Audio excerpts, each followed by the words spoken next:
আসছেন ট্রেনে ভ্রমণ করছেন, টিকিট সংগ্রহ করেছেন তো নাকি?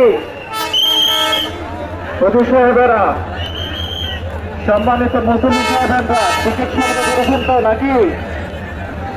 দেখেন টিকিট সংগ্রহ না করে ট্রেনে উঠছেন না।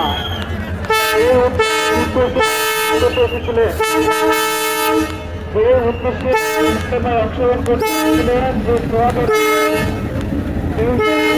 যেন বিফলে না যায়। ইজতেমায় অংশগ্রহণ করে যে সোয়াব পেয়েছেন, বিনা টিকিটে ভ্রমণ করে সেই সোয়াব যেন নষ্ট না হয়, সে বিষয়ে লক্ষ্য রাখুন।